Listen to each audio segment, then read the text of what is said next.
What's going on, everybody? Welcome in to another edition of the Tuesday Track Talk with your Three Stones Pit Crew, episode number 93. We're on this week. I'm your tire changer, Cam, Hey, Jack Mankel. And I'm your gas man, Cam. and we've got another jam-packed episode here for you. We're gonna talk a little bit about a little bit about some racing up here in the Midwest that we had a couple boots on the ground for this weekend. We're going to briefly touch on NASCAR at Dover, but I feel like a lot of our discussion is going to end up going towards some sprint car racing that happened at Eldora this past weekend. And speaking of sprint car racing, if you see eyes glance this week, we've got High Limit on as we speak. So, and that'll make our way into the conversation as well. So, obviously, we'll cover the news. We'll crown another Wheelman of the Week. Look forward to the week ahead and make some race picks. So before we dive too deep in, what's been going on, fellas? Just enjoying the weather, to be honest. It's hot. It's hot. Don't get me wrong, but being out in the sun, I feel like it's done nothing but rain for the last week or so. Yep. So being able to have a little sunshine and be able to spend time outside, it's been refreshing. And when it comes down to it, we'd rather it be hot than raining when it comes to being at the racetrack. Bingo. And we dodged it on Saturday night. So, yeah, just enjoying the sun, to be honest.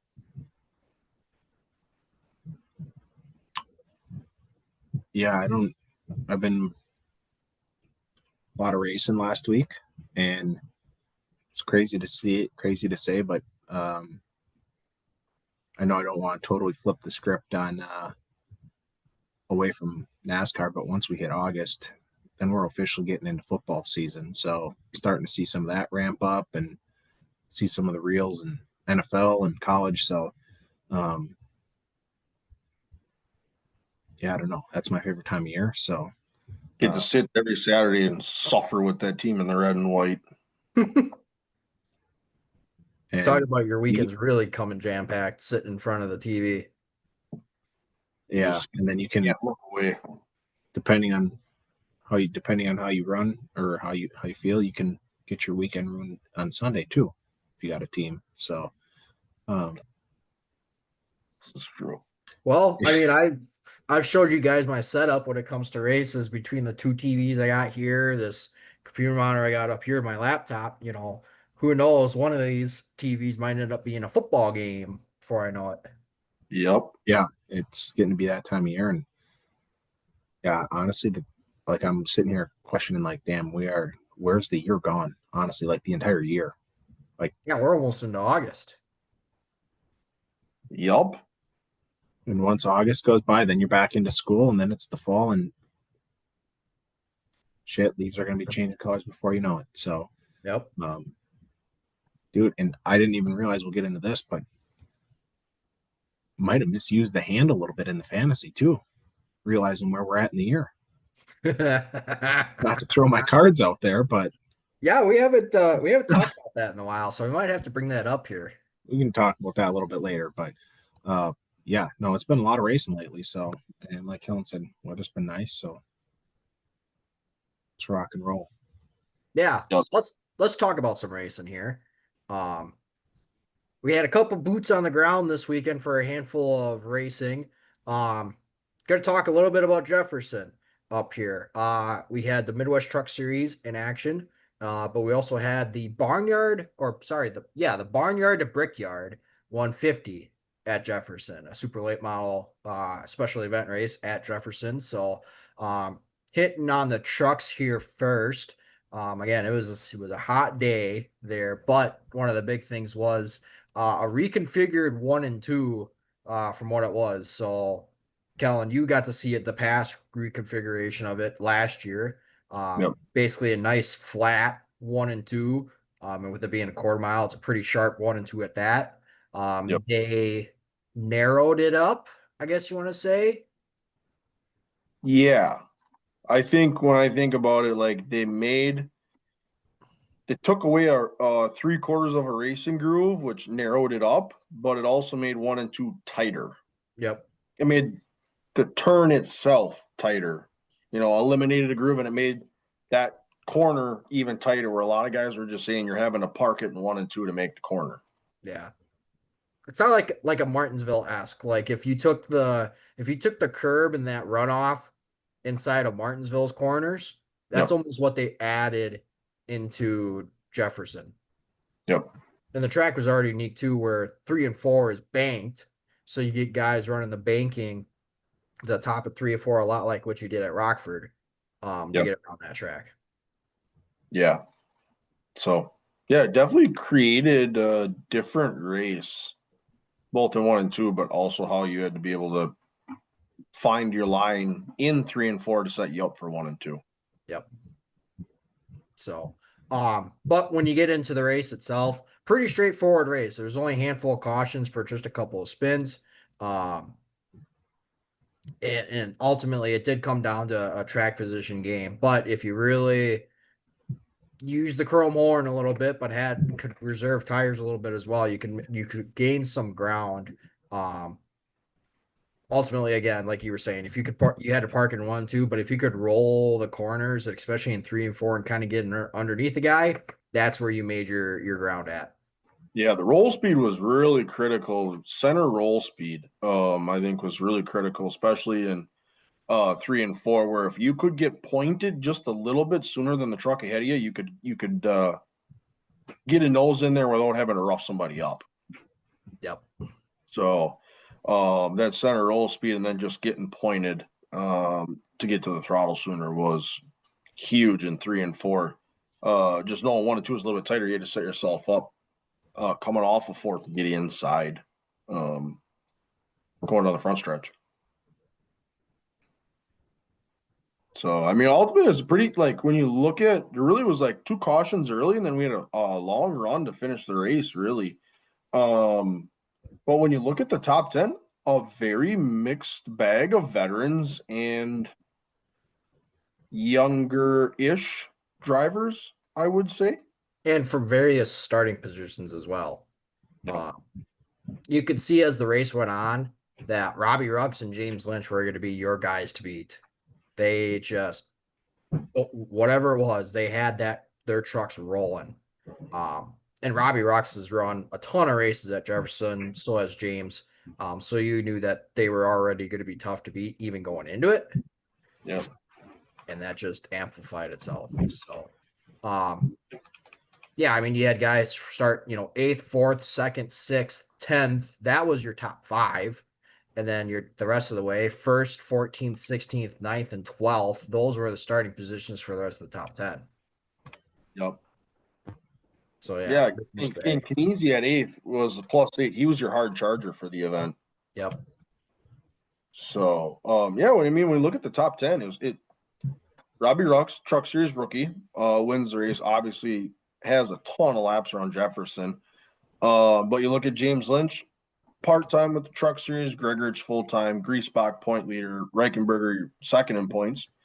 But then you look at 6th and Werner, another rookie, very young rookie. And then you go probably from the youngest driver to oldest driver in James Swan. Yeah. Or the most veteran, I should say. Yep. Kinesi, Moyer, and Krzyzewski round out your top 10. Yep. Of note, we got to the end of that race there, and Robbie Rux got held up by a couple of lap cars that were fighting it out for a position, and Lynch was the far ways back, and Lynch was able to gain some ground, and now ultimately got back to his bumper. Yeah.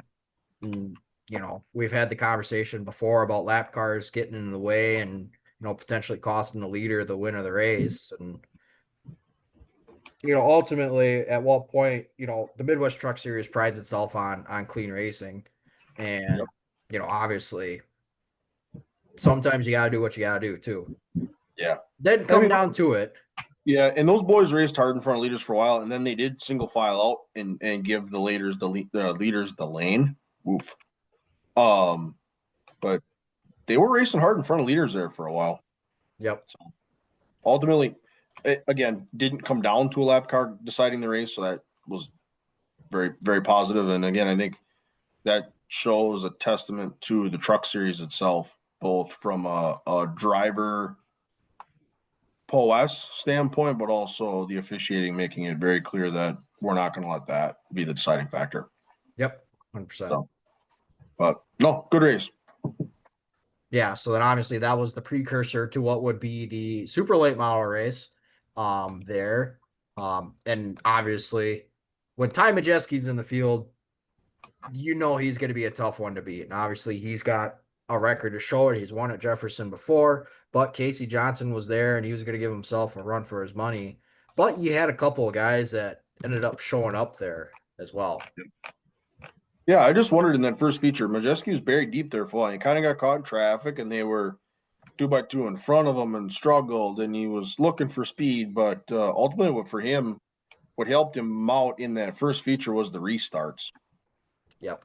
And he was just able to cut the bottoms and launch off the bottom so much better on those restarts. So that's where he gained a good portion of his ground. Obviously, his car was very fast, but he was clipping them off in chunks on the restarts in particular. So, and I think the other part of the whole conversation around this race in particular is, as I'm wearing this nice purple hat that I have on, they were not involved in this event this year. Yeah. Being Jefferson runs American Racers, we had a lot of guys run an American Racer for the first time ever or in a long time. So it was crazy to listen to the radio light up in practice and just guys dissecting what that tire did compared to what they're used to in the Hoosier. And, obviously, I think it's no secret that the Bill Bigley Memorial, a lot of Midwest guys head down south for that race, notably an American Racer tire race. So you had a lot of guys that maybe had a notebook on the American tire. I don't know what compound difference, if there was one, on the tire at all, but you had a lot of guys that have run in the past. Maybe that's a notebook builder for them, kind of preparing for that as well. Yep. Another guy that brother can't catch a break. Ryan Farrell. Oh. Did he say his comment about oil? He said that the reason the gas prices are going up is not because of the Middle East, it's because he's using all the oil. Yeah, that's the 80 team. No, we gotta get that guy off the bad luck. My Lord, we gotta get this guy some luck somehow. I don't know what it is, but that car is fast when it's working. Dude, they had transmission issues, right? Yeah, change the transmission clutch. Yep. So they went out late for qualifying. Qualified sixth quickest. So obviously the thing had speed in it. But ultimately that was using the heat race, and that oil gremlin has reared its ugly head again. So hopefully we can get that fella some luck. Yep, for sure. So first feature, it was due twin features. First feature kind of went off without a hitch. Obviously Majeski starting a little bit deeper in the field, just working his way up along with Casey Johnson. Jordan Devoy though got a hell of a lead. Christ, it was half a track is what it ended up being. Which for there is a long ways to go, and pretty much had it in the bag up until the caution came out. For I believe it was Sean Scheel having motor issues. Right in the front stretch. Yep, and I got to thinking about it too. I'm like, man, you got to think about a caution coming out late. I was wondering if he was saving tires. I didn't check lap times to see if he was or not, but the lead stabilized. So it was right between 5.3, 5.5. It was kind of lap to lap, but in that same region. So to that point too, looking at the top 5 for that first feature is it ended up being Majeski, Casey Johnson, Jordan Devoy, Jacob Nottison, and Kendrick Cryer. But with Devoy out as far as he was, Majeski got himself up to second. I wonder if Majeski was also saving tire. Yeah, just riding. Yep, he's got the points going for him. Yep. And ride it out from there. No, I would have enjoyed to see Devoy win that race. Yeah. I really would have. He's another guy that's had a lot of bad luck from last fall into this spring of just wrong place, wrong time. Car gets tore up, and it's really none of his own doing. Yeah. So I would have enjoyed seeing him win that feature. Just for that camp being they've had a lot of bad luck. Yeah. So We get into the second feature, and that's when stuff happened. yeah. So Casey Johnson ended up having, we never did it, well, I guess officially here, but we figured it was motor issues. Yeah. Didn't Um, sound happy after the no, race. no, it did not. Just sounded, yeah, it sounded hurt, I guess is the best way to describe it. Yeah.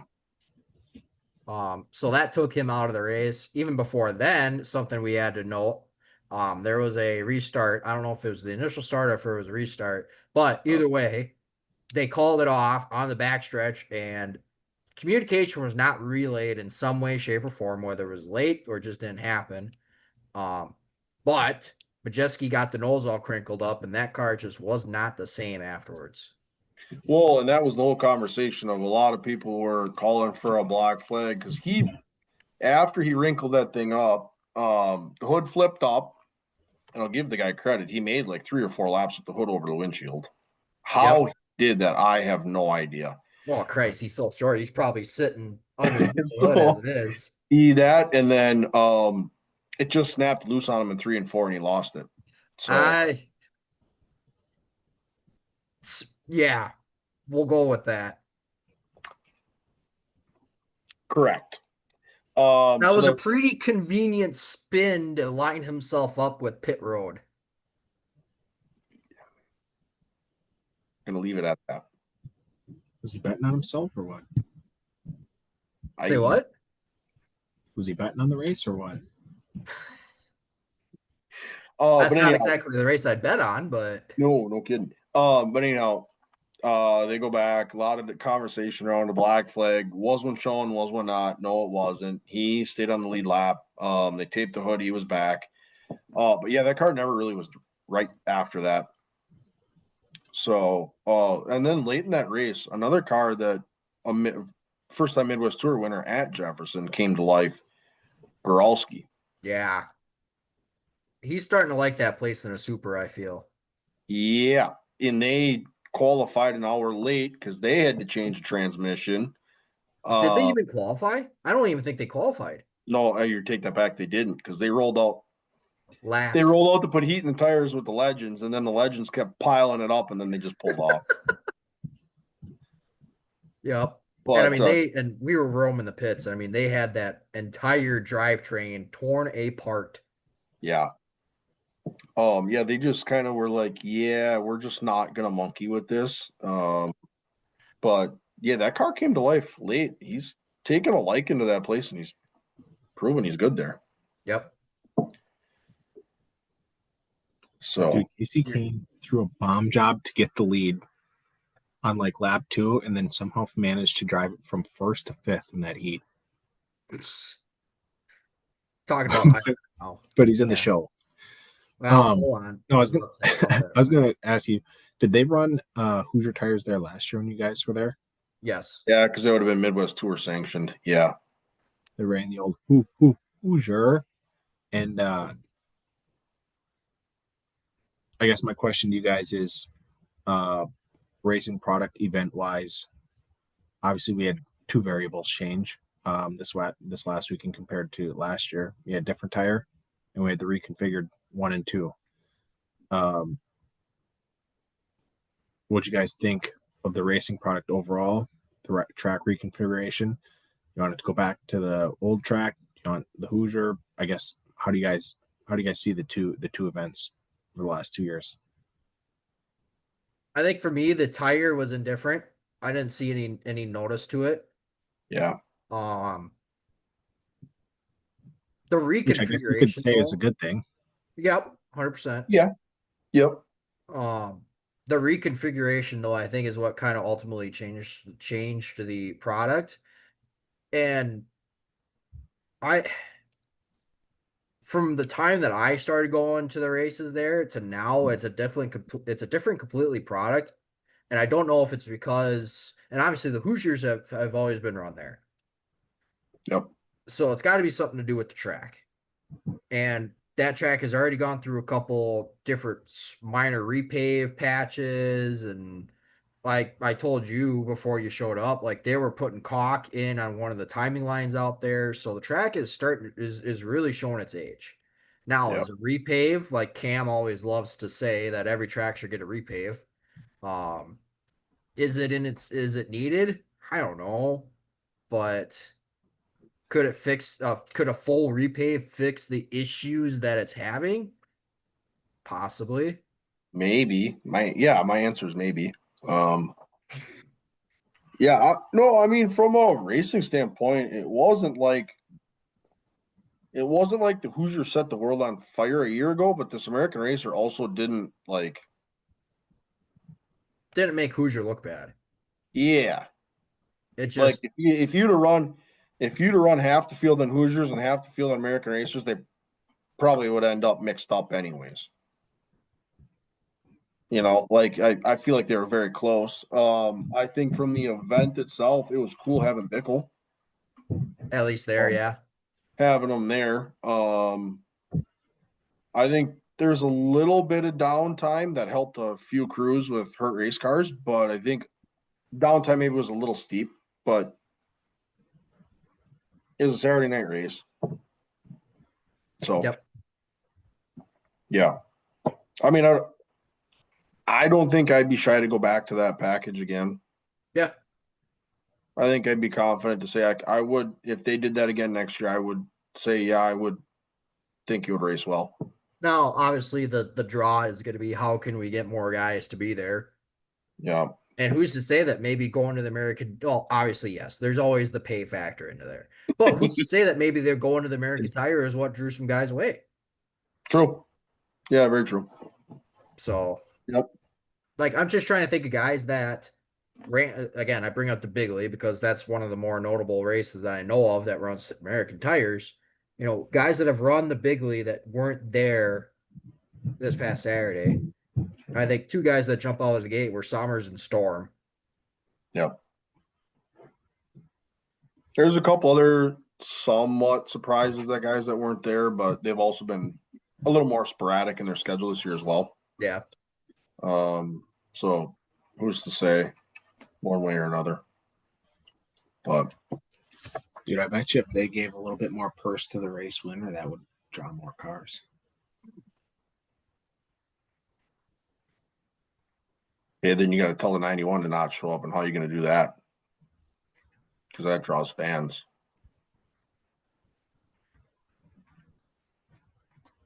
That's a conversation for another day. That's a good off-season topic.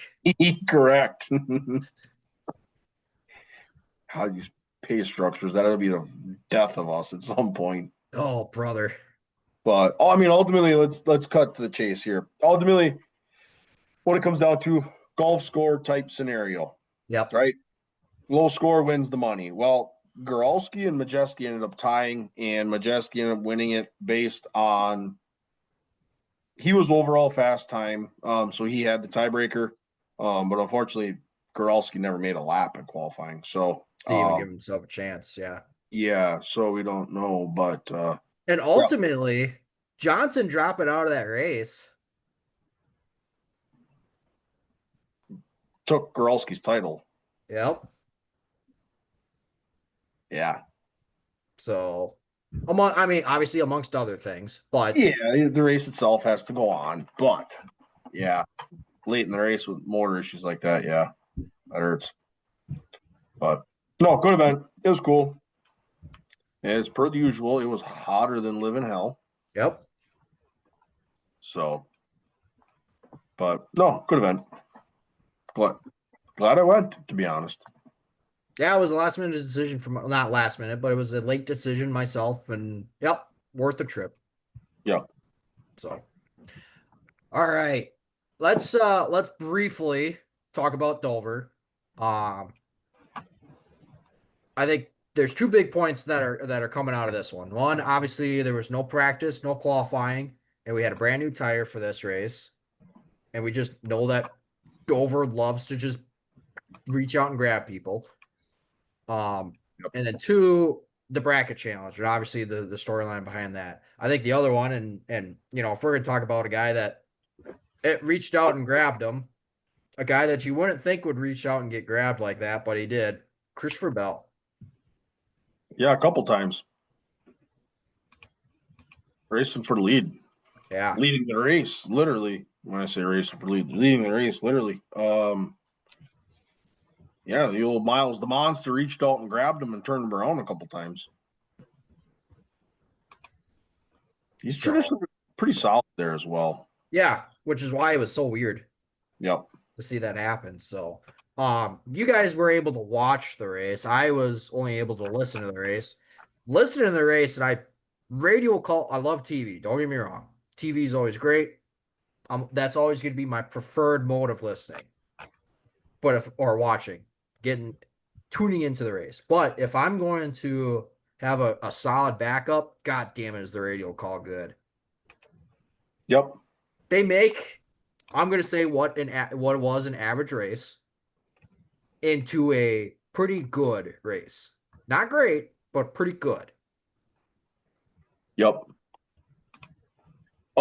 Yeah, Rico is good. I think when you look at the storylines of the race itself, obviously no practice for qualifying, new tire, all that stuff, like it shook out. I think the race shook out well for being legitimately untested. I think the other kind of storylines of the race are this the little rain break.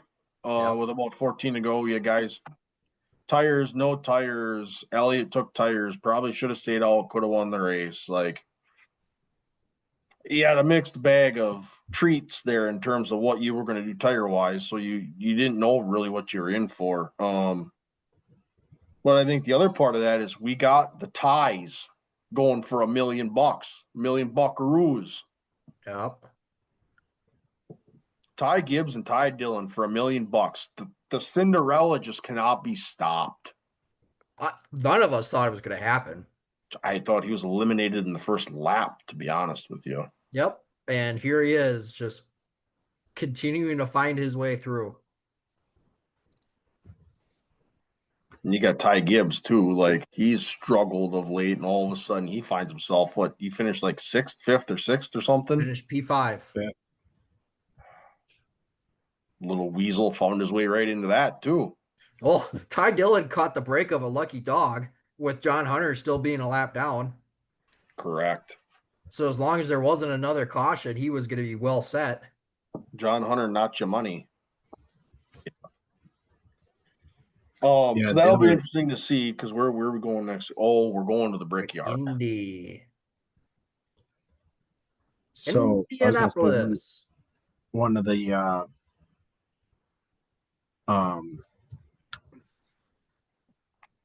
right off the bat here, Jizzy gets on a course where he can't turn right, and he's immediately got problems. The cut tire didn't help, but yes, you see he gets that out here and he gets as soon as he gets on a track that he can turn right on, his car doesn't function right. So welcome back to reality. Tough break for him early. But then the other part too, I love kind of going back to these, pandemic days of no practice, no qualifying, show up to the racetrack and figure it out as you go. Figure it out as you go, because there was some there were some uneasy guys, most notably Todd Gilliland. Boy, oh boy, in the 34 car. I hate to say it, but man, anytime you're getting driven around by the 44 JJ Yaley on the outside, you just got to pull her in. So, oh my God, just hang her up. Did you see that? Dude, yeah. Yaley Elliott was coming and Yaley just threw her up on the high side and just right around him in that 44 mean machine. But yeah, it was, and then the whole day was, interesting. I think racing product was okay, but the storylines was within the race. So the strategies that guys were on and how they were going to play it, and then come down the stretch there, rain on the radar, who's running, Just guys leaving it all out there with the strategy. Gregson, you're seeing guys just honestly throw Hail Marys, which, for some people, like that's then going to be them the rest of the year. Gregson, like he ain't making the playoffs unless he gets a win. And if he doesn't make the playoffs, well, then guess what? Then we're just going for wins. And so you're going to continue to see guys like this do this, run this long, staying out. So, well, and that brings me to my next point. And I don't know what you guys saw in this, but like our main man RCR getting on the radio and going, boys, we're in trouble. And as that tweet said, brother in Christ, if only he knew a guy that could do something about it. Yeah. You own every single piece of equipment and pay every single person. I don't know. Maybe he does know something about what's going on. I think that was a direct shot at, because he said, I've seen enough from our drivers. We got to get some cars. So that was that's putting I feel like the pit crews on blast, the guys that are setting these things up. Because all right, he said, let's go back to my first comment. Do we think he might know somebody that could do something about it? Because he had the same comments on the 8 radio, and then he had the same comment on the 3 radio, which, I mean, that 3 radio conversation was like, that's so every week, so I'm not sure why he's confused now. So 2 points. Does that radio chatter, does that make you think his seat is safe again? Who? The 3? Papa's grandson. Oh, it never was hot. I don't know about you. He got that Richmond when he outraced Logano and Hamlin last year. He got that win to save him for another year. So, I mean, yeah. I guess I just thought, as he was talking on the radio, does that, when he said, I've seen enough from the drivers, we got to get some race cars. Does that mean he's content with, he's basically saying, I've got the right guys in the seats. You guys got to give him something to work with. Yeah, he's good. What he's confirming to you is what we've all said. He's good to ride around in 33rd. That's just what I wanted confirmation on. Well, I had 2 points, but I forgot one of them, so I'm going to bring up the 1 point that I got here. Wasn't RCR the one that was buying information off of one of the teams? Yeah, and then they hired him. Yeah, that's what I thought. They hired a Gibbs guy. Yeah, that's right. Yeah, and that last year they were buying them off of Gibbs setups. The old pipeline went dry. Yep, that's right.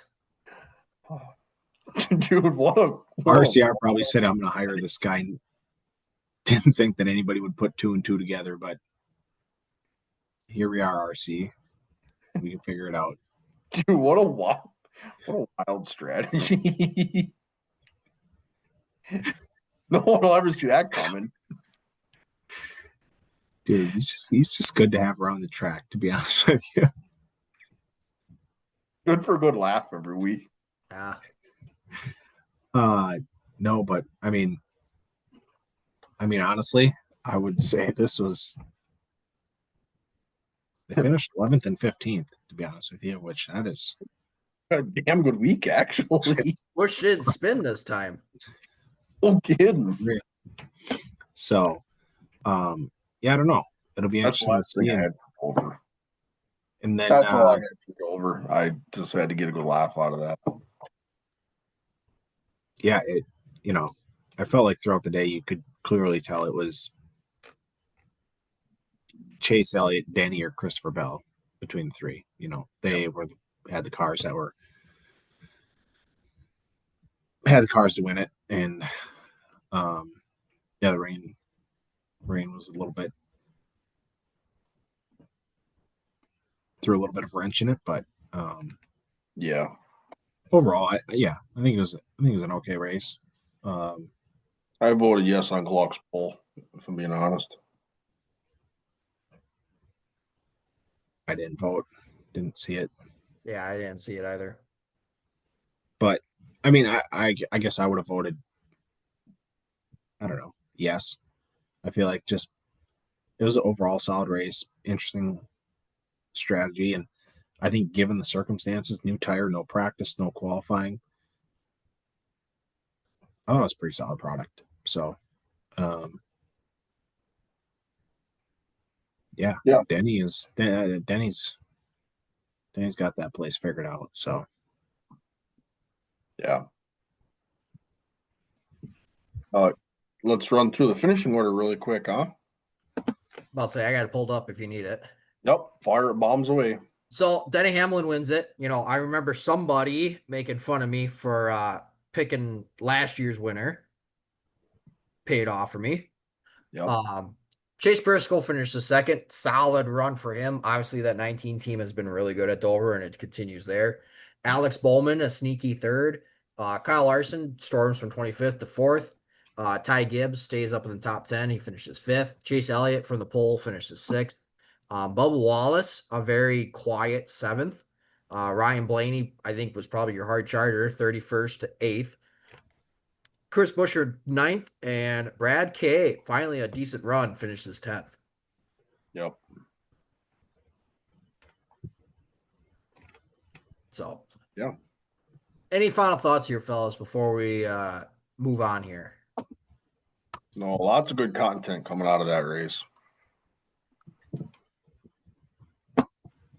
Yeah, and it's if Ty Dillon versus Ty Gibbs doesn't get you on the edge of your seat and locked in for the Brickyard 400, there ain't anything that's going to get you revved up like that matchup. As one would say, just a true underdog story.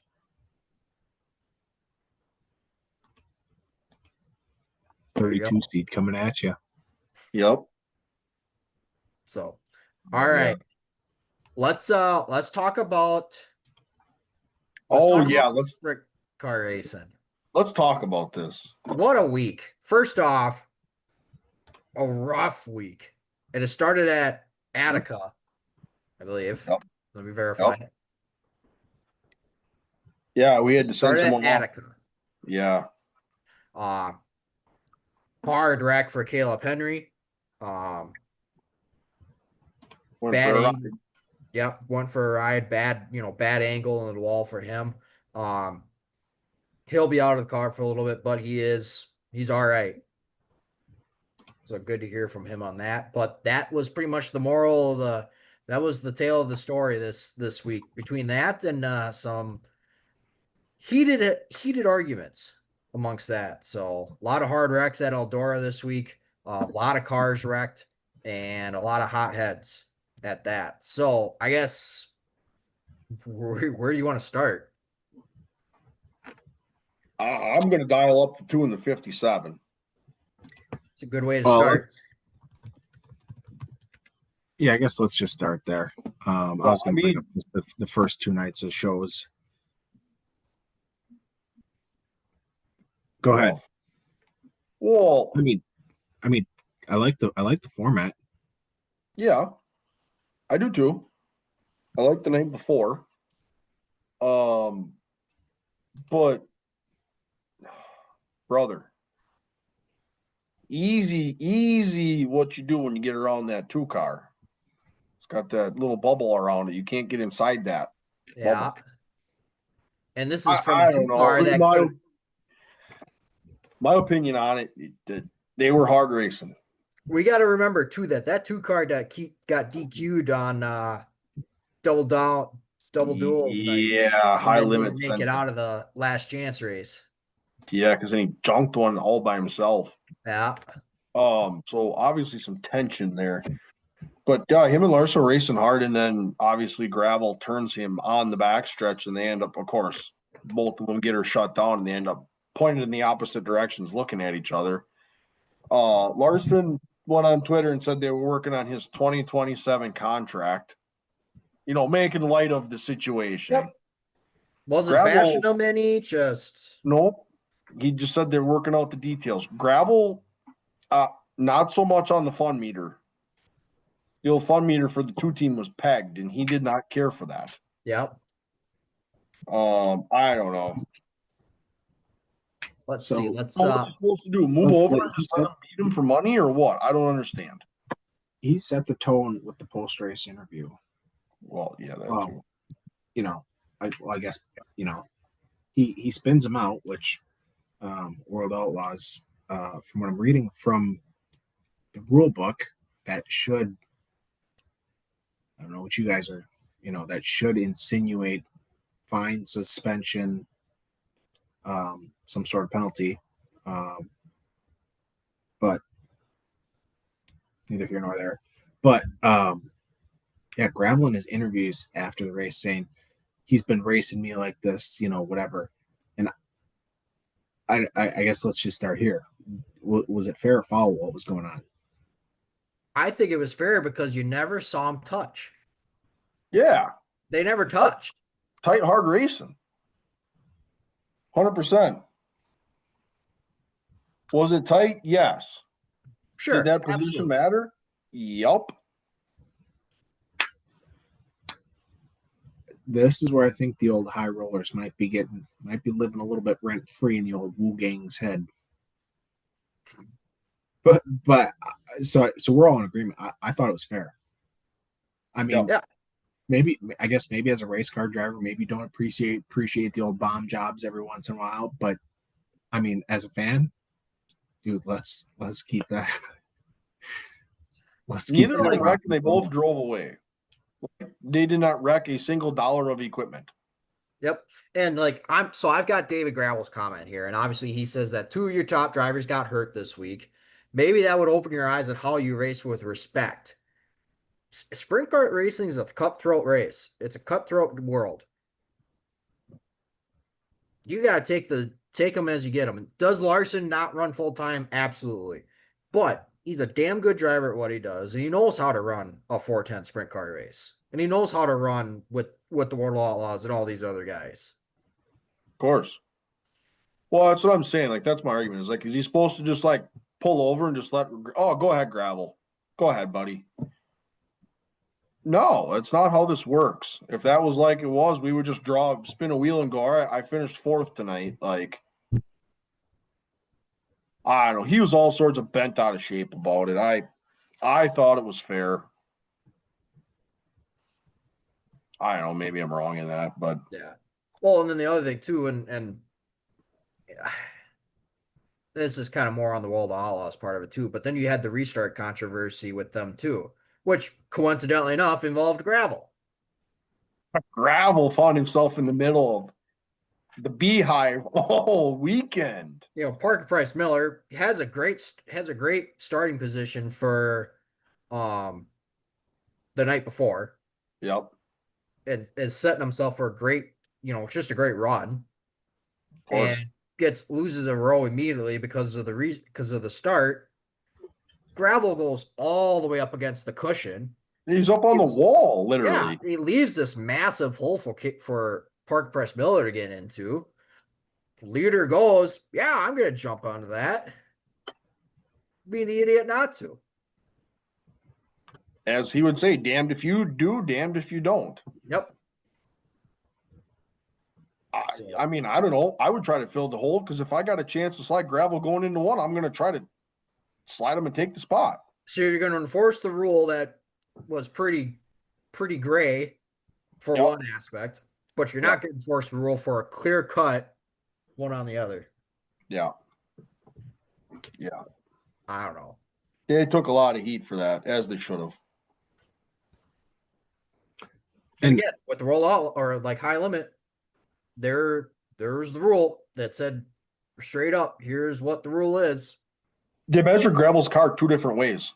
Yep. The high limit doesn't usually measure with a plumb bob. They hung plumb bobs on the car to make sure it was correct. They also, you could literally see the official reefing on that front wing to try to get it to meet the rules. And it wasn't like they measured it and said you're wrong. They measured it 2 different ways. And that guy at one point, I think he even kicked it with the bottom of his foot to see if it would move, and it Yeah. didn't. The rule's the rule. Didn't Gravel say they got bid at this once earlier? I don't thought remember he if it said- was. I thought he said he got bit with this once earlier this year. I don't remember. I guess it's neither here nor there, but yeah, I don't know. What I think I can confidently say what used to be some poking and prodding on social media, we have now entered the tension area code Oh, when those boys show up to the racetrack. It was all fun and games, let's poke and prod on social media, have a little fun. And now I think we're getting to the point where we got some clear cut boundaries. Like, all right, those boys show up. We don't usually give an inch, but you don't give a quarter of an inch anymore if it's a high limit or a woo guy. So, yeah.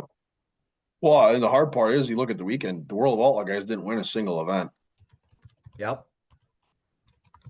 Like, you got Anthony Macri winning the whole deal on A Pennsylvania posse guy.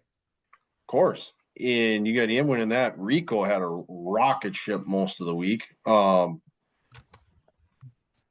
yeah, that didn't help the situation either. It just cutting checks to everyone but their own guys. Yeah. I mean, I gotta look it up to remember what the order was here. But I mean that, and I was talking to you about this on Saturday when we were leaving. The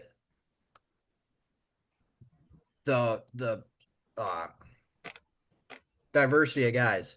You had a PA posse win it. You had a high roller in second. You had a NASCAR guy in third. You had a Knoxville guy and Brian Brown in fourth.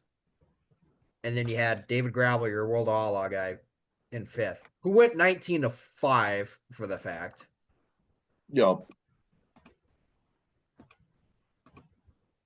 So, yeah, I mean, talk about diversity. You really can't ask for much more if you're a PA guy or a World Outlaw guy or a high limit guy. Like, and ultimately, like, this is what we want for that type of event. We want anybody to come in and be able to run that race.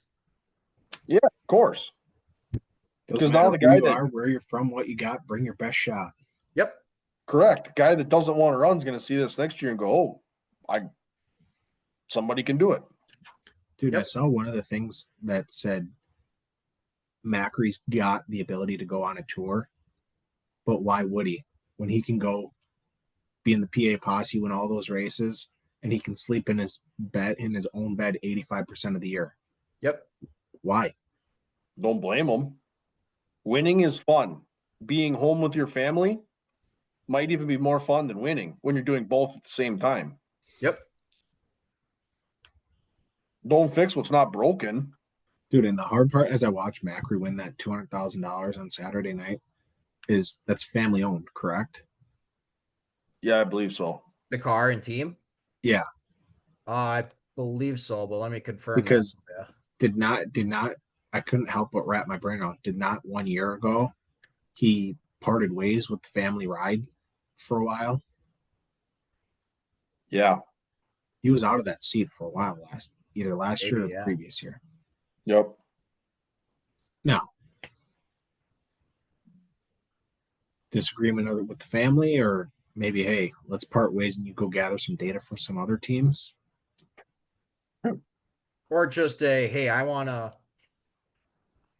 we need a little break. I want to start racing some big stuff. Yeah. But yeah, I'm pretty sure it's family owned, and he was out of that seat for a while last year. But either way, that's wild. And then yeah, I think this is the part of racing we hate talking about. And then not only that, but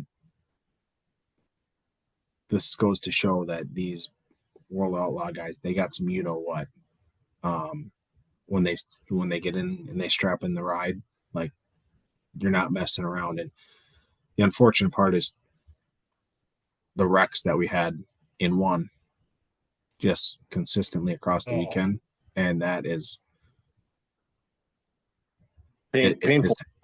It's painful to watch guys, whatever. And I don't know if was it Wednesday or Thursday night, one of the nights, the guy was getting interviewed and he's like, hit a bump and smashed it up, and he was on the track. I think Laporta was interviewing him. It was Thursday night because that was part of the FS1 broadcast. Yeah, when the guy he interviewed, he said, "Tell Tony Stewart to get out here and fix this track. This corner's been a problem since we got here." And then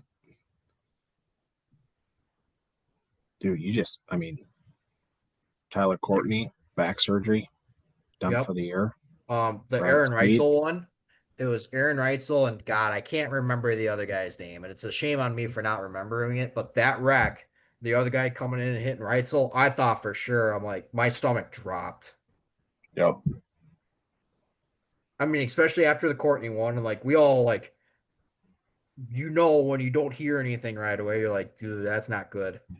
Or the camera doesn't show what's going on. And they're not showing a replay. It's like, God, that's not good. Yep.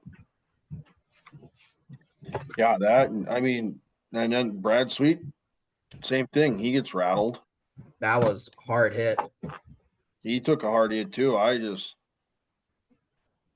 That's a week that you just go, brother, do we need to not go to Eldora for a year or what? And apparently that rut's always been in one, and that's always been a problem. Yeah. But this year obviously was the emphasizer of that. Yeah. And don't get me wrong. Sprint cars racing is dangerous. We all know that. But man, when you start junking cars the way that you did, man, that's just. And I don't want to say this either, but it's like it. I mean, let's not dismiss the fact that we're not talking about guys this was their first time at Eldora. Well, correct. That are getting hurt. We're talking about Brad Sweet, Tyler Courtney, and Aaron Reitzel. Your top 3 points with not only the greatest. Yeah, you're talking about one of the greatest sprint car drivers to ever do it. And you're talking about guys that are battling their tails off for a season championship in points. Tyler Courtney has won USAC races at Eldora. Veteran. Simple. Proven he can do it. Yeah. And Aaron Reitzel, who's just, let's not sugarcoat it, he's just a badass. He's on an absolute ripper this year. So that's the second time he's gotten hurt. Yeah. Dude, if they can find a way for him to drive that car with a broken foot, he probably would. Oh, he will. That too. Don't tempt him to do anything more than what he already is. They took tonight off, which Sweet and Reitzel used medical provisionals for this race. Yeah. So they'll get points for it, but obviously they're doing that so they can rest up and make sure they're ready to go. But if I'm the Reitzel camp, because obviously 1, he's going to a specialist to see if he can race. But 2, if I'm in that Reitzel shop, I'm working on that car to figure out how I can race it. Because it was left foot that got broke. So obviously that's your brake foot. Yep. Damn, dude. 0 consideration for Reitzel. Wow. What? They're trying to take down. You're not concerned about the human being. You're like, yeah, you go do your thing. We're getting this thing ready to rock and roll. So as soon as you get a doctor's appointment, we're going back to the track. Dude, give him a little time. Damn. As soon as the doctor says you can go, that driver is going from the doctor's office to the racetrack. 100%. We got to load it up. We can probably pick you up at the hospital too. We'll swing by and pick you up. Right to the track. Yep. And you know what? This is honestly probably a blessing in disguise too. So high limit is off until the August of 15th. Yeah, they're off for a while. So that using those medical provisionals were honestly probably the smartest thing they could do. Yeah. Because they still get points out of it, and they got a ton of time to rest. And between the two of them, well, Reitzel and Sweet in particular, they're both using the same medical provisional, so they're scoring the exact same thing. Not exactly. I think Sweet gets 2 more points than what Reitzel does. Because it's based on average finish. Oh, It's average finish plus 5 positions. come on, big cat. So I think Sweet gets like an additional 2 points because of it. It's not a lot, but it is a lot at the same time. It is. But I don't know. My final thought on this whole Eldora trip. I got like 3. I'm going to give you the trifecta. World of Outlaws. Yeesh. Not a super great weekend for him. Yep. Thank God everyone came out alive. Yep. Honestly, the way they were wrecking. And third one is we've got beef. Big to time. piggyback off of that, for a division of racing, any form of racing, sprint car racing, I think is at a really damn good spot right now. Yep. And the fact that you got kind of this kind of beef going, I think just makes it even better. Hell yeah. And I'll put the cherry on top, or I'll put the stamp on it. I wasn't a David Gravel fan to start with, but I'm definitely not after this past weekend, that's for sure. So let's see, what direction am I going here? Yeah, I see it up there. It's right up over his shoulder. Yeah, so I've got the wing panel there, but I do have the Silva Motorsports. Oh, brother. Which one's for sale? What's that? Which one's for sale? The shirt or the wing panel? Well, I mean, neither, but if one of them was going to be on sale, it'd be the wing panel. Oh, okay, just checking. We could use, yeah. I don't know. He didn't do himself any favors, and to be honest, I thought it was kind of awesome when they gave him the old Boo Birds showed up on Saturday night when he was walking across the stage. They were boo boo out of the stands. And then he gives the old little, this action. I'm just like, yeah, I'm gonna give you a little of this action. But yeah, he didn't do himself any favors for me. Definitely didn't. The likability meter definitely went the wrong direction for him after this past weekend. So He's like, yeah. And like you said, I think, like you said, sprint car racing's in a good spot. And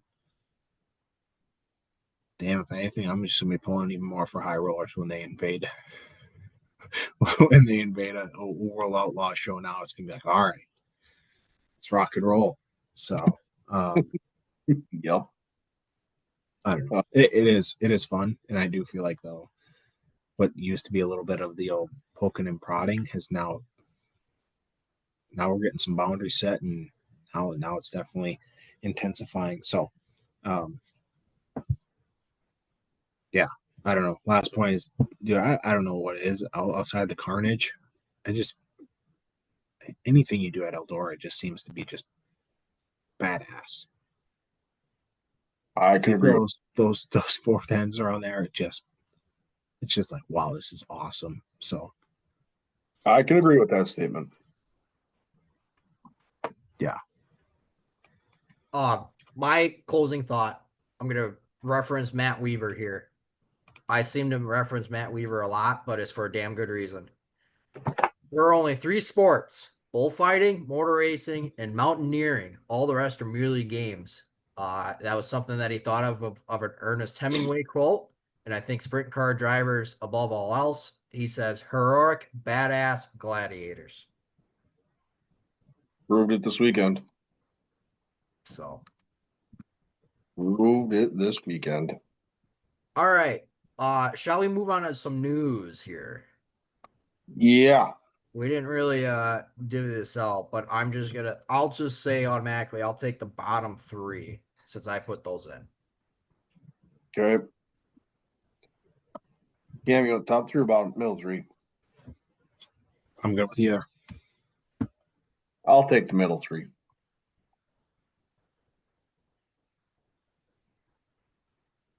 Well, I'm gonna Let me quick rearrange this because I know how you can do this. There's criminy. I know I'm screwing it up for you. Give me a minute.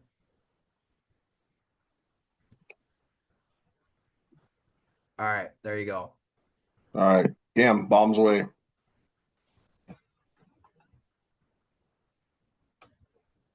I'm on the first three. Yep. Yep. All right. Chris Wright put out a statement that him and Our Motorsports were parting ways effective immediately. Kaz Growler went on the entry list for Our Motorsports, and then shortly thereafter, Our Motorsports announces they are ceasing operations shortly after. So,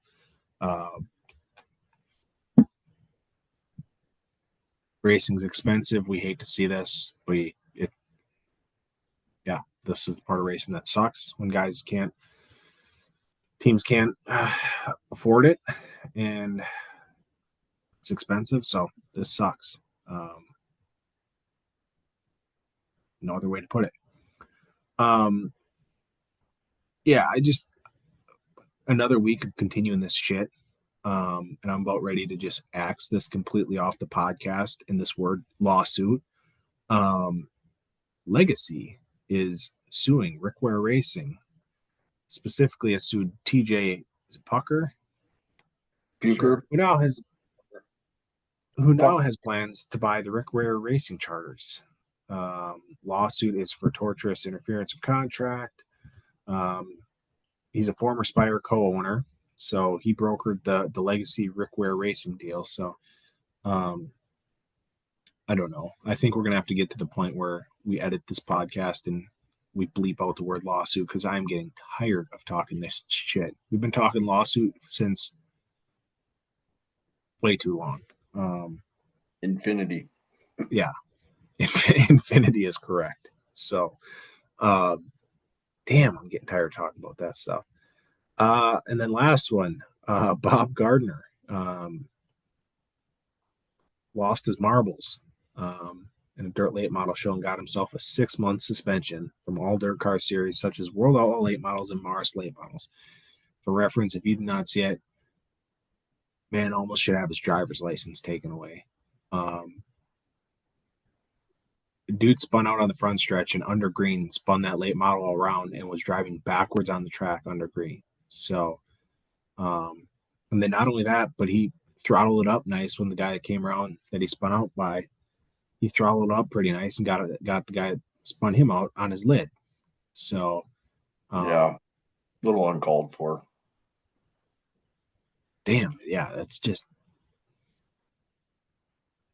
violence is never the answer. Nope. And dude spun that thing around, was going full blown backwards under green. That was like NASCAR 05 PS4 tricks, PS3 tricks. Yeah. Yeah, that was quite the Jesus. In real life. All right, let's talk. I got 3 sprint car bullets for you here. They all intertwine. Gio Scelzi stepped away from his full-time ride in the 18 with KCP Racing. As of this morning or today's to find out, Gio is filling in for the hurt Tyler Courtney. He will drive that 7BC for the remainder of the year following his back operation. And then KCP Racing today announces that they have found Emerson Axum to drive their vacant number 18 for the remainder of the World of Outlaws sprint car season. So, a lot of driver shuffling going on. One leaves one, the other goes to the other, and then we find a third guy in there somehow. So, there you have it. That's sprint car news outside of everything else we've talked about sprint car racing. Cam, I hate to do this to you, but I do got to talk about more lawsuit stuff. Oh my God. I know. 2311 in front row, they officially lost their restraining order, which officially makes them open teams for the remainder of the year. If I remember seeing right, though, NASCAR did modify its rules and paperwork for it so that they could still race the rest of the year. Yeah, my understanding was that they're now open teams, but they changed the rules that they, even as an open team, they will still be able to make the race no matter what. Yeah.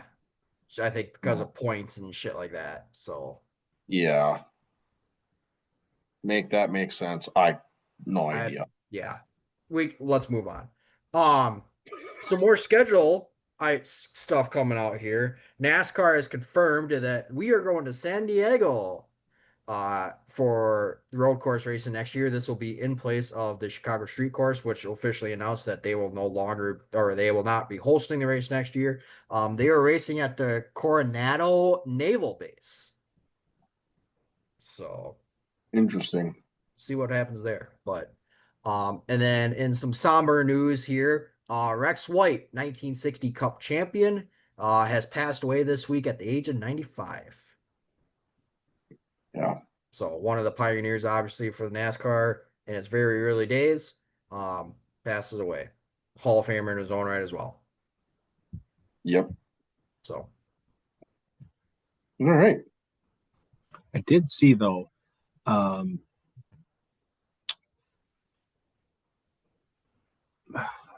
hate throwing this out there, but we always do this. Don't have the source, but I did see an article that said NASCAR is committed, or Chicago, one of the two is committed to going back to Chicago in like 27, 28. They're just going to give it a year, little figure out how to bring it back better than ever. So I did see an article. I'll have to send to you. I want to say pretty credible source too. Daily download or daily downforce. He likes yeah. that. Obviously, Daily there's there's um the talk conversation about possibly going back to Chicagoland as well. Yep. So take that for what you feel like it's worth. All right. We love Chicago. All right, let's talk about let's crown a wheelman here. So our Yep. wheelman of the week. We got 4 nominations here this week. I don't know how you want to split this up. Just rattle them off. All right, I'll name all 4 and then you guys can vote from there. First one up, Anthony Macri, obviously cashes in at the King Royale for $200K. The Pennsylvania Posse beats everybody else. Hudson O'Neal wins a rain-shortened Silver Dollar Nationals over the past weekend. Ty Majeski wins the overall points battle for the back Barnyard to Brickyard 150 at Jefferson. And then Robbie Rux wins his first Midwest Truck Series race at the same event as well. So, what do you got for a vote, fellas? I know where I'm going. I'm between 2. And they're both prestigious in their own right. Okay. I'm between Macri and Rux. Okay. And I'm between the 2 with one, Rux first year in trucks. Just dominated practice, had the field covered by a 10th. Same in qualifying. Had a rocket during the race. Just showed up and showed out after having a tough year and clipping the truck at Iowa and that. But I mean, Macri, he took it to the boys. I'm going Macri. I'm going Macri too. Flag what did you for say? 200K. I said I'm going Macri. Flag to flag for 200K against that kind of field. Make it 3 for 3 then. Oh, I was wondering if you were going to say you voted somewhere else. No, I'm going Macri. Yeah, dude put on an absolute clinic. As I saw somebody say, the concrete kid became the concrete king. Yep. Put that in the old graphic. Yep. Hell yeah. So, there you have it. Concrete king with a C. Yep. So, new winner. Yep. As well on that. So, all right. I was wondering if you guys were going to go Majeski. No. Can't go back to back weeks though. Damn. All right. So, all right. You guys vote now. Yeah. Let's look forward to the week that will be. The schedules are out on the socials as well. So if you want to see a lot more of that, you can check that out. But we do have a few of them coming up here. I don't know again how we want to split this up here.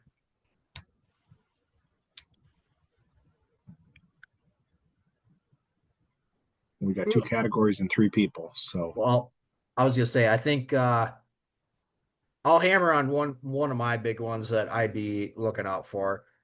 Midwest Tour. They'll be at Madison on free day, as I always say, Friday night for the Howie Little Classic. Entry list has come out, currently 25 on the entry list for that. Always just super late models at Madison, always just end up being a good show. Yep, and fireworks. And fireworks. And then on top of that, before we even get to the Howie Letto, we got the Midwest Truck Series back in action again. Yes. Back-to-back weeks. Short week. Truckers are in the dash for cash. They got 4 guys going for $250 head to head. And we're in this what will be the second week of their bracket challenge as well. Yep, I totally screwed that up and never filled one out. Oh, yep, same. And I saw the bracket on the side of the trailer while we were there too. Never thought of it. Yep. One I'm kind of somewhat keeping an eye on to a certain degree. A few of them here, I'll go on the asphalt side as well. All-Star Challenge Series Pro Late Models. They had the Golden Sands on Friday night, so they'll have late models there. And then our good friends at the ASA Stars National Tour are back in action, co-sanctioned with the CRA at Anderson for the Red Bud 400. They have 21 cars on that entry list. So, you want me to hit this? You want me to hit this dirt section here in column 1? Go for it. Rip it. Throw her up on the high side here. We got a big deal mod race up at Ogilvy for $100,000 to win. We love throwing some big money mod races up here in the Midwest. So, those mod boys chasing another 100K.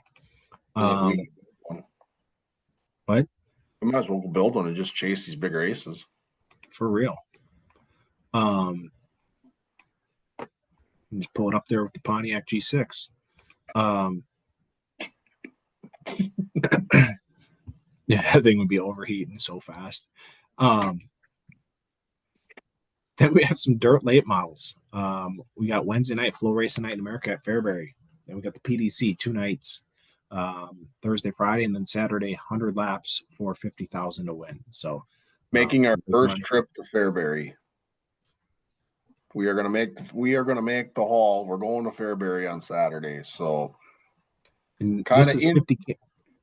Impromptu decided we're gonna go. And this is 50K to win, but there's got to be just serious lap money because this was Hoffman last year. He didn't even win the race, but he cashed in a boat. So, 50,000 to win the race, but there's some serious lap money involved here because Nick Hoffman didn't win the race last year, and that might have been his biggest payday from last year. So, and then I don't know if you guys touch on it or we breezed over it, but Cup is going back to Brickyard 400. Yep. Speaking of, you guys want to make some picks on that? That was the cue. All right. Where are you guys going? I suppose we should recap last week's picks though first. Cam, you had Byron, who ended up wrecking out. Kellen, you had Reddick, who finished, I believe, 8th. And then I had Hamlin, who went back-to-back at Dover to win. So actually, we got the same pick in order as we did last week. So Cam, you get first hit. I'm going to take a page out of Van Grohl's book here. Just look at last year's results and pick the race winner. It was Larson, by the way. Well, Brad K was leading until he ran out of gas. Yeah. That 12 team is always tempting, but I just don't like riding that. That's big track like this. This is win or bust. Are you officially going with Larson? Sure. Yeah, I'll go with Larson. All right. Oh my God. You kidding me? Well, I suppose I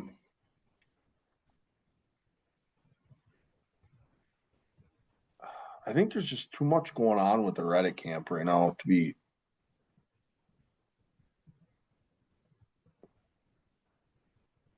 Give me Bell. Oh, you're putting me in a spot here because I've got 2 picks. And it's Yeah. both 2 picks that I wanted.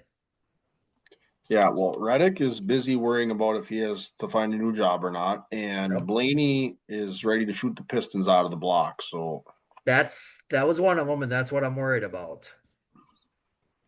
he likes But there's no thrill. There is no thrill like it. he could win or he could blow up on lap 2. Correct. Win practice and blow up on lap 2. Hey, nobody's ever won hot laps. All right, you know what? Give me back-to-back weeks of Hamlin. Damn. What? It's wild. I do. Yeah. So I went with hung money there. But I do feel like this is going to be a track that I was nervous to pick him at Dover because he was too distracted running the sprint car, but he actually ran decent. This is a track though. I do feel like nobody did it, but I feel like this is a track that we could see Fords be strong at. Yeah. Big, not restrictor plate race, but big, long Horsepower. Yeah. So, I don't know. The Ford camp was tempting. Somebody, Brad K last year, so. Want to do a fantasy check or should we just do a quick recap of race picks? Do fantasy. We've done race recaps. Let's touch fantasy. It's been a while. So I've got the overall standings here because I figure that's pretty much where we're going with. Yeah, I really haven't even looked at it, to be honest with you, because I am the definition of a boat anchor. Well, I'm going to go from the bottom up on this then. So Sophie's pit picks is currently rounding out the tail, 35.85. Gasman's Girls in 5th at 36.06. Kellen, you are at 36.38 in 4th. Cam, you are in 3rd at 36.74. Jared E., who started off the year strong, is currently sitting 2nd at 37.42. And then I am in 1st at 39.17. So I've got How did that happen? I just quietly had a hell of a couple of weeks. Actually, more than a couple. Okay, well, we got to fix that. And Cam, you were saying you don't like where you're sitting right now with your race allocations. Yeah, so I just gave a quick breeze here, and I'm looking at some from last week, and I'm like, we got a couple road courses, couple restrictor plates in there, and I'm just looking at it going, damn, we got to go. We got some horses in the stable here with 5, 6 left that, you don't want to be sitting there with Larson with 6 left, and it's like, well, I guess you could throw him in at a road course. You don't really want to throw him in at a restrictor plate because he shuts his mind off when he gets to anything above 1.5 miles. So, yeah, I was looking at my lineup. I'm like, damn, I miscalculated again this year. I'm kind of in the same boat. Hamlin 3, Larson 6, Blaney 6, but he's about as keep giving the answer, Keel. Keep talking. Blaney or Byron 5, Elliott 5, Reddick 5, Bell 7. Jesus. Wow. I'm racing Bell every race the rest of the season. Jesus, I've got Bell for 3. Logano 4, Brad K 9. Brad K, I got 9. Barry 5, Bowman 5, Cindric 6. He's going to come up clutch here for me in a couple weeks. Priest 5. I mean, Jizzy's got 6 yet. Could ride him the rest of the season. Dude, if he can't turn right, his car don't work. I'm just gonna say I feel like I'm sitting pretty good. I am too, because I got Austin Dillon at 10 uses yet, so I could win every week with that horse right there. Well, we got a Richmond coming up. It's good there.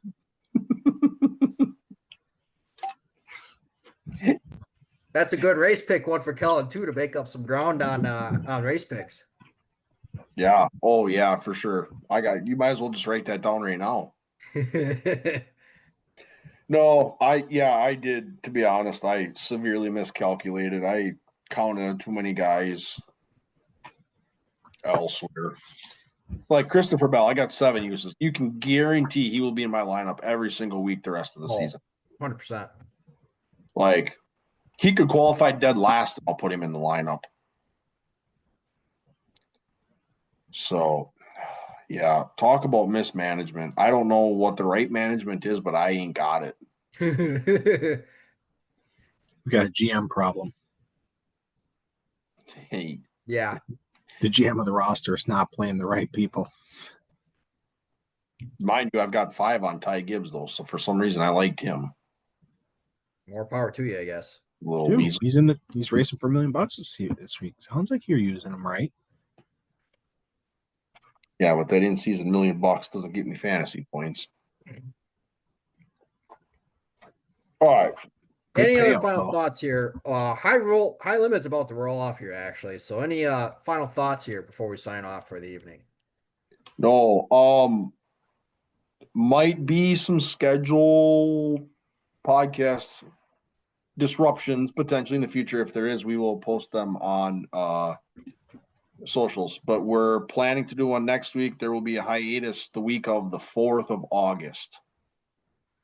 So not next week, but the week after, essentially. Yeah, we're going to take a week off. Somebody's got a wedding that weekend, so we're going to take that weekend off. Oh, we got something on the track here. What is it? Drive shaft.